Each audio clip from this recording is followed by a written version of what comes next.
Hi ಎಲ್ಲರಿಗೂ Soumya's world ಚಾನಲ್ಗೆ ನಿಮ್ಮೆಲ್ಲರಿಗೂ ಸ್ವಾಗತ. ಹೇಗಿದ್ದೀರಾ? ಎಲ್ಲರೂ ಚೆನ್ನಾಗಿದ್ದೀರಾ ಅಂತ ಅನ್ಕೋತಾ ಇದ್ದೀನಿ. ನನ್ನ ವಿಡಿಯೋ ನಿಮಗೆ ಇಷ್ಟ ಆಗ್ತಿದ್ರೆ ನಂಗೆ ಲೈಕ್ ಮಾಡಿ, ಶೇರ್ ಮಾಡಿ, ಕಮೆಂಟ್ ಮಾಡಿ, ಸಬ್ಸ್ಕ್ರೈಬ್ ಮಾಡಿಕೊಡಿ. ಸಬ್ಸ್ಕ್ರೈಬ್ ಮಾಡಿಕೊಂಡು ಪಕ್ಕದಲ್ಲಿರುವ ಬೆಲ್ ಐಕಾನ್ನ ಪ್ರೆಸ್ ಮಾಡಿ ನನಗೆ ಸಪೋರ್ಟ್ ಮಾಡಿ. ನಿಮಗೆ ಇಷ್ಟ ಆಗುವಂಥ ವಿಡಿಯೋ ಮಾಡುವ ಪ್ರಯತ್ನದಲ್ಲಿ ನಾನು ಯಾವಾಗಲೂ ಇರ್ತೀನಿ. ನಿಮ್ಮ ಸಪೋರ್ಟ್ ಬೇಕಷ್ಟೇ. ಇವತ್ತಿನ ಬ್ಲಾಗನ್ನು ಶುರು ಮಾಡೋಣ. ಬನ್ನಿ ಬ್ಲಾಗನ್ನು ಶುರು ಮಾಡೋಣ. ತುಂಬ ದಿನ ಆಗಿತ್ತು, ಮಳೆ ಮೋಡ ಆ ಥರನೇ ಇತ್ತು, ಬಿಸಿಲು ಬಂದಿರಲಿಲ್ಲ. ಇವತ್ತು ಬಿಸಿಲು ಬಂದಿದೆ ಚೆನ್ನಾಗಿ. ಈ ಮೋಡ ಇದ್ದರೆ ಕೂಡ ಬಟ್ಟೆ ಒಣಗಲ್ಲ, ಹಾಗೆ ಮಳೆ ಬಂದರೂ ಕೂಡ ಬಟ್ಟೆ ಒಣಗಲ್ಲ. ಒಂದು 3-4 ದಿನದ ಬಟ್ಟೆ ಹಾಗೆ ಇತ್ತು, ಬಟ್ಟೆನೇ ಒಣಗ್ತಿರಲಿಲ್ಲ. ಇವತ್ತೆಲ್ಲ ಬಿಸಿಲು ಬಂದಿದೆ ಅಂತ ನನಗೂ ಸ್ವಲ್ಪ ಖುಷಿ ಆಯಿತು. ಬಟ್ಟೆ ಎಲ್ಲ ಚೆನ್ನಾಗಿ ಒಣಗುತ್ತೆ, ಹಾಗೆ ಮಡಚಿ ಕೂಡ ಒಳಗಡೆ ಇಟ್ಕೋಬೋದು ಅಂತ. ಸ್ವಲ್ಪ ಗಾಳಿ ಇದ್ದರೂ ಕೂಡ ಬಟ್ಟೆ ಒಣಗುತ್ತೆ, ಮೋಡ ಇದ್ದರೂ ಕೂಡ. ಒಂದು 3-4 ದಿನದಿಂದ ಗಾಳಿನೂ ಇರಲಿಲ್ಲ, ಬರೀ ಮೋಡ ಮಳೆ ಬರ್ತಾಯಿತ್ತು. ತಿಂಡಿ ಎಲ್ಲ ಮುಗಿಸಿ ಆಯಿತು. ಇವಾಗ ಅನ್ನಕ್ಕಿಟ್ಟಿದ್ದೀನಿ.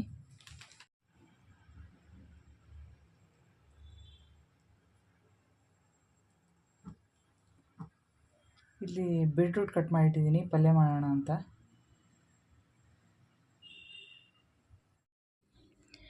ನಾನು ಟೀ ಕಾಫಿ ಏನೂ ಕುಡಿಯಲ್ವಲ್ಲ, ಹಾಗಾಗಿ ಜೀರಿಗೆ ನೀರು ಮಾಡ್ಕೊಂಡು ಕುಡಿಯೋಣ ಅಂತ. ಇದು ಕಷಾಯ ಅಂತ ಹೇಳ್ತಾರಲ್ಲ, ಅದಲ್ಲ, ಇದು ಬರೀ ಜೀರಿಗೆನ ಕುಟ್ಟಿ ಪುಡಿ ಮಾಡಿ ನೀರಿಗೆ ಹಾಕ್ಕೊಂಬಿಟ್ಟು ಕುದಿಸ್ಬಿಟ್ಟು ಕುಡಿಯೋದು. ಇದು ಹೆಲ್ತಿಗೆ ಸ್ವಲ್ಪ ಒಳ್ಳೆಯದಾಗುತ್ತೆ, ಹೀಟ್ ಕಡಿಮೆ ಆಗುತ್ತೆ ಅಂತ ಹೇಳ್ತಾರೆ. ಆಮೇಲೆ ಡೈಜೆಷನ್ ಪ್ರಾಬ್ಲಮ್ ಇರೋರು ಇದು ಕುಡಿದ್ರೆ ಚೆನ್ನಾಗಿರುತ್ತೆ. ನೀರು ಆಲ್ರೆಡಿ ಬಿಸಿಗಿಟ್ಟಿದ್ದೀನಿ. ಇವಾಗ ಒಂದು ಅರ್ಧ ಚಮಚೆ ಜೀರಿಗೆಯನ್ನು ತಗೊಂಡು ಸ್ವಲ್ಪ ಕುಟ್ಕೊಂಡು ಸ್ವಲ್ಪ ತರಿ ಮಾಡ್ಕೋತೀನಿ. ಅದನ್ನು ಕುದಿಯೋ ನೀರಿಗೆ ಹಾಕ್ಕೊಂಡು ಕುದಿಸ್ಕೋಬೇಕಷ್ಟೇ, ಜಾಸ್ತಿ ಏನೂ ಇಲ್ಲ. ಒಂದು ಸ್ವಲ್ಪ ಲೈಟಾಗಿ ಒಂದು ಕುದಿ ಬಂದರೆ ಸಾಕು. ಈ ಜೀರಿಗೆ ತುಂಬ ಹೀಟನ್ನು ಕಡಿಮೆ ಮಾಡುತ್ತೆ. ವಾರದಲ್ಲಿ ಒಂದು 2-3 ದಿನ ಮಾಡ್ಕೊಂಡು ಕುಡಿಬೋದು ಇದನ್ನು. ಏನೂ ಸೈಡ್ ಎಫೆಕ್ಟ್ ಏನೂ ಇಲ್ಲ ಇದು. ಆದರೆ ಕುಡಿಬೇಕಾದ್ರೆ ಸ್ವಲ್ಪ ಬಿಸಿ ಬಿಸಿ ಇದ್ದರೆ ಒಂಥರ ಟೀ ಥರನೇ ಅನಿಸುತ್ತೆ, ಚೆನ್ನಾಗಿರುತ್ತೆ ಕುಡಿಯೋಕ್ಕೆ. ಜೀರಿಗೆ ಹಾಗೆ ತಿನ್ನೋಕೆ ಇಷ್ಟ ಇಲ್ಲದಿದ್ದವರು ಬರೀ ನೀರನ್ನು ಹಾಗೆ ಕುಡಿಬೋದು. ನನಗೆ ಜೀರಿಗೆ ಬಾಯಿಗೆ ಸಿಕ್ಕಿದ್ರೆ ತಿನ್ನೋಕ್ಕೆ ಇಷ್ಟ, ನಾನು ಹಾಗೆ ಕುಡಿತಾ ಇದ್ದೀನಿ. ನಾನು ಆವಾಗಲೇ ಬೀಟ್ರೂಟನ್ನು ಕಟ್ ಮಾಡಿ ಇಟ್ಕೊಂಡಿದ್ನಲ್ಲ, ಅದನ್ನು ಒಂದು ಪಲ್ಯ ಮಾಡ್ಕೊಳ್ಳೋಣ ಅಂತ.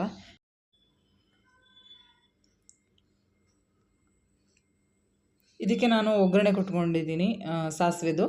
ಆಮೇಲೆ ಈರುಳ್ಳಿ ಮತ್ತು ಹಸಿಮೆಣ್ಸನ್ನು ಹಾಕ್ಕೊಂಡ್ಬಿಟ್ಟು ಫ್ರೈ ಮಾಡ್ಕೊಂಡ್ಬಿಟ್ಟು ಬೀಟ್ರೂಟನ್ನು ಹಾಕಿ ಬೇಯಕ್ಕಿಡ್ತಾಯಿದ್ದೀನಿ ಅಷ್ಟೇ ಇದಕ್ಕೆ. ಆಮೇಲೆ ಬೆಂದ ನಂತರ ಇದಕ್ಕೆ ಉಪ್ಪು ಮತ್ತು ಕಾಯಿ ತುರಿ ಹಾಕ್ಕೊಂಡ್ರೆ ಆಯಿತು, ಬೀಟ್ರೂಟ್ ಪಲ್ಯ ರೆಡಿ ಆಗುತ್ತೆ.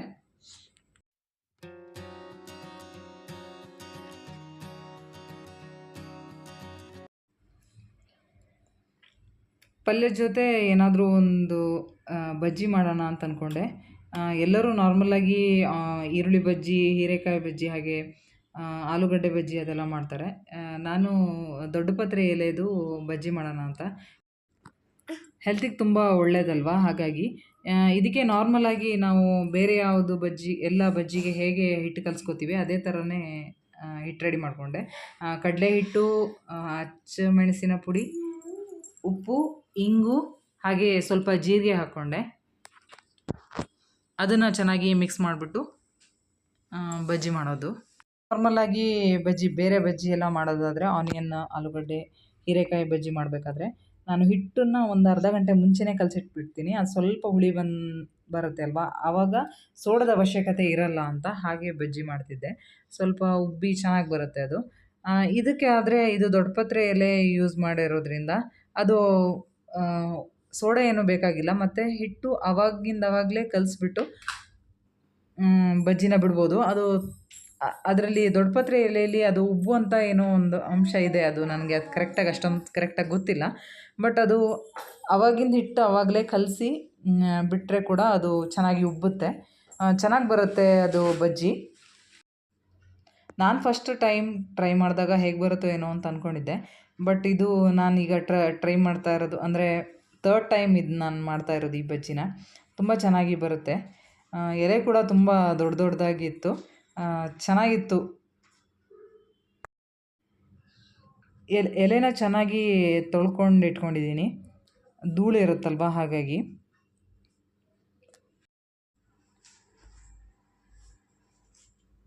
ನಾನು ಬೇರೆ ಬಜ್ಜಿ ಮಾಡಬೇಕಾದ್ರೆ ನಾನು ಅಂದ್ಕೊತಿದ್ದೆ ಅದು ಉಬ್ಬಲ್ಲ, ಅದಕ್ಕೆ ಅರ್ಧ ಗಂಟೆ ಮುಂಚೆನೇ ಕಲಸಿ ಇಟ್ಬಿಟ್ಟಿರ್ತಿದ್ದೆ.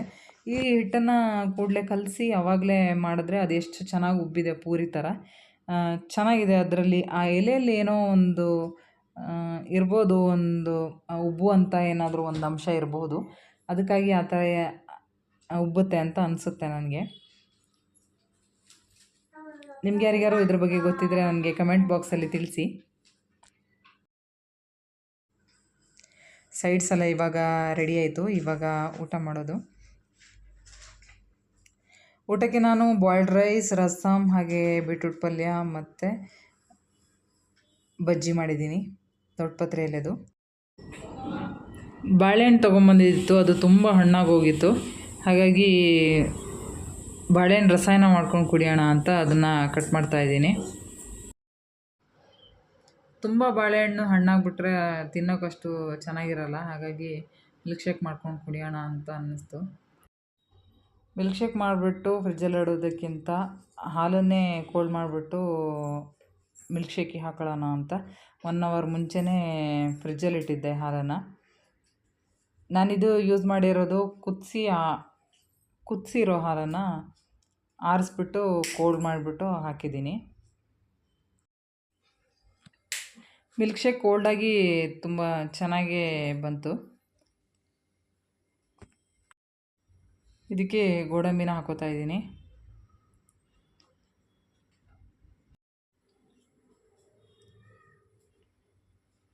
ಮಿಲ್ಕ್ ಶೇಕ್ ತುಂಬ ಚೆನ್ನಾಗಿತ್ತು ಟೇಸ್ಟು. ತುಂಬ ದಿನದಿಂದ ಅಂದ್ಕೊತಾ ಇದ್ದೆ ಮೆಹಂದಿ ಡಿಸೈನ್ ಬುಕ್ ಮೇಲೆ ಬಿಡಿಸ್ಬಿಟ್ಟು ಪ್ರಾಕ್ಟೀಸ್ ಥರ ಮಾಡ್ಕೋಬೇಕು ಅಂತ. ಯಾಕೆಂದರೆ ನಾನು ಮೊದಲೇ ಕಲ್ತಿದ್ದೆ ಮೆಹಂದಿ ಡಿಸೈನೆಲ್ಲ. ನಾನು ಕಲಿತಾಗ ತುಂಬ ಅಂದರೆ ನಾನು 10 ಇಯರ್ಸ್ ಬ್ಯಾಕ್ ಕಲ್ತಿರೋದು. ಇವಾಗ ಡಿಸೈನ್ಸ್ ಎಲ್ಲ ತುಂಬ ಚೇಂಜ್ ಆಗಿಬಿಟ್ಟಿದೆ ಅಲ್ವಾ. ಹಾಗಾಗಿ ಇವಾಗಿಂದ ಡಿಸೈನ್ ಕಲ್ತ್ಕೋಬೇಕು ಅಂತ ನನಗೆ ತುಂಬ ಇಷ್ಟ. ಈ ಥರ ಡಿಸೈನ್ಸ್ ಎಲ್ಲ ಮಾಡೋದು ಅಂದರೂ ಕೂಡ ನನಗೆ ತುಂಬ ಇಷ್ಟ. ಡಿಸೈನ್ಸ್ ಕೂಡ ಇವಾಗ ತುಂಬ ಚೆನ್ನಾಗಿರೋ ಡಿಸೈನ್ಸ್ ಎಲ್ಲ ಬಂದಿದೆ. ಹಾಗೆ ನಾನು ತುಂಬ ಸ್ಲೋ ಆಗಿಬಿಟ್ಟಿದ್ದೀನಿ ಡಿಸೈನ್ ಹಾಕೋದ್ರಲ್ಲಿ ಅಂತ ಅನ್ನಿಸ್ತು.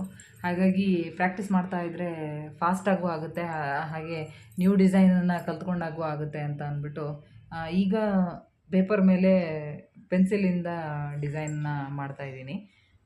ಆದರೆ ಇದು ಪರ್ಫೆಕ್ಟ್ ನಾವು ಹಾಕಬೇಕು ಅಂತ ಹೇಳಿದ್ರೆ ಮೆಹಂದಿ ಕೋನನ್ನು ತೊಗೊಂಡು ಪೇಪರ್ ಮೇಲೆ ಡಿಸೈನ್ ಹಾಕಿದ್ರೆ ಕರೆಕ್ಟಾಗಿ ಬರುತ್ತೆ. ಹಾಗೆ ಪ್ರಾಕ್ಟೀಸ್ ಕೂಡ ಚೆನ್ನಾಗಾಗುತ್ತೆ.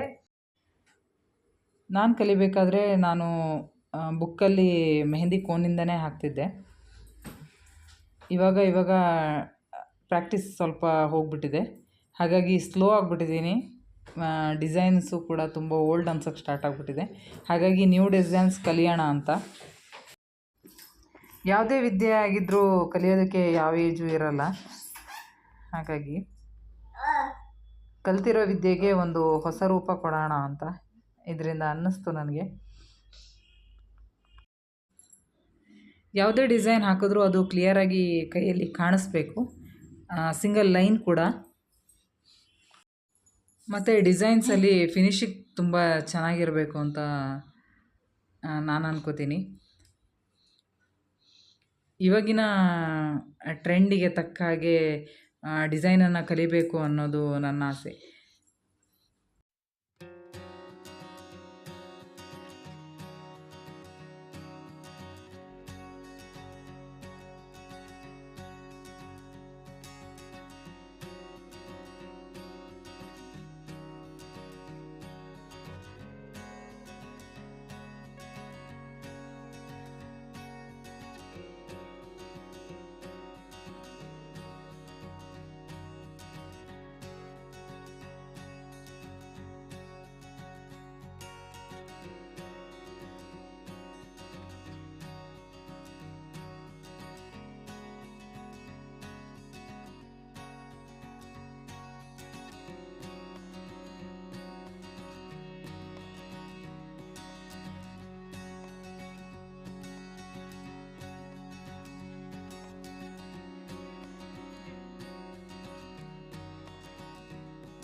ಇದು ಯಾವುದೇ ರೀತಿಯಾದ ಡಿಸೈನನ್ನು ನೋಡಿ ಮಾಡಿರುವಂಥದ್ದಲ್ಲ. ನನ್ನ ತಲೆಯಲ್ಲಿ ಇರುವಂತಹ ಕೆಲವು ಡಿಸೈನ್ಸನ್ನು ಒಟ್ಟುಗೂಡಿಸಿ ನಾನು ಅದನ್ನು ಡಿಸೈನ್ ಮಾಡ್ತಾಯಿದ್ದೀನಿ.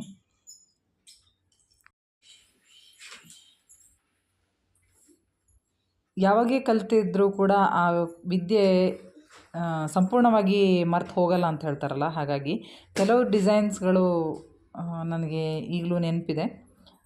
ಅದನ್ನೆಲ್ಲ ಯೋಚನೆ ಮಾಡಿ ನೆನಪು ಮಾಡಿಕೊಂಡು ಡಿಸೈನ್ ಮಾಡ್ತಾಯಿದ್ದೀನಿ.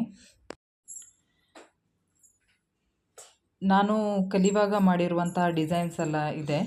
ಅದು ಇನ್ನೊಂದು ವಿಡಿಯೋದಲ್ಲಿ ನಾನು ನಿಮ್ಮ ಜೊತೆ ಶೇರ್ ಮಾಡ್ಕೋತೀನಿ. ಇವಾಗ ಅದನ್ನೆಲ್ಲ ಹೇಗೆ ಅಂದರೆ ಮೆಹಂದಿ ಹಚ್ಚಿರೋದೆಲ್ಲ ಆ ಬುಕ್ ಮೇಲೆ ಅದು ಎಲ್ಲ ಕೆಳಗಡೆ ಬಿದ್ದು ಹೋಗದೇ ಇರೋ ಹಾಗೆ ಹೇಗೆ ನಾವು ಅದನ್ನು ಹಾಗೆ ಇಡ್ಬೋದು ಅನ್ನೋದನ್ನು ಇವಾಗ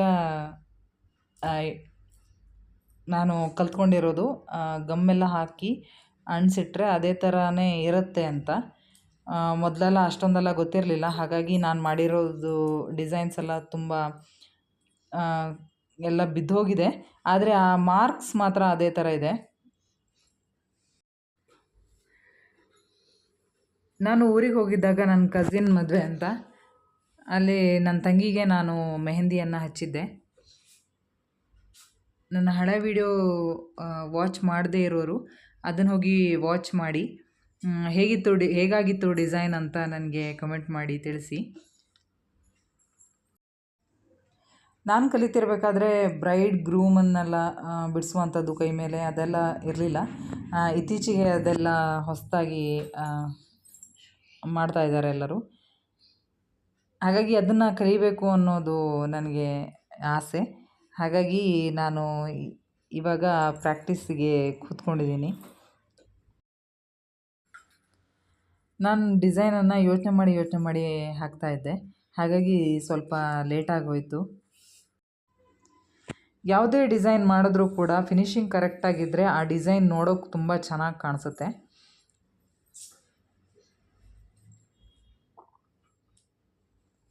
ನನ್ನ ಡಿಸೈನ್ ಹೇಗೆ ಅನ್ನಿಸ್ತು ನಿಮಗೆ ಅದನ್ನು ಕೂಡ ಹೇಳಿ.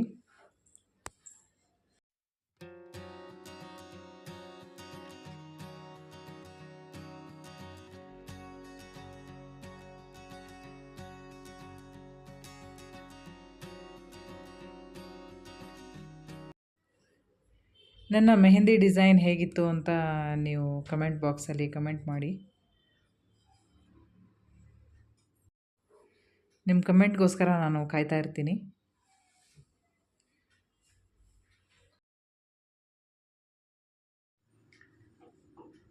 ಇಲ್ಲಿಗೆ ನಾನು ಈ ವಿಡಿಯೋವನ್ನು ಎಂಡ್ ಮಾಡ್ತಾಯಿದ್ದೀನಿ. ಸಿಗ್ತೀನಿ ಇನ್ನೊಂದು ವಿಡಿಯೋದಲ್ಲಿ. ಅಲ್ಲಿಯವರೆಗೂ ಬಾಯ್.